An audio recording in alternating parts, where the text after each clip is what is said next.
ज्या मराठीचं साहित्य इतक्या मोठ्या प्रमाणात रिद्धपूरला निर्माण झालं आणि आजही आमचे जे महानुभाव पंथाचे महंत आहेत हे जेवढ्या मोठ्या प्रमाणात या ठिकाणी साहित्य तयार करतात तेवढं इतरत्र होत नाही.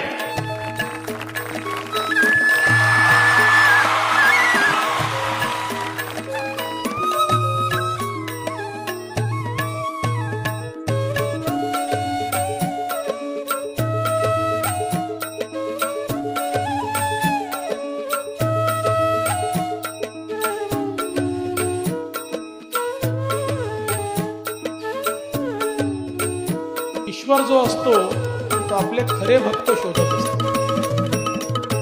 जी मूर्ती स्थापित करण्यात आलेली आहे ती इतकी सुंदर आहे. या मूर्तीकडे पाहिल्यानंतर प्रत्यक्ष भगवंताचं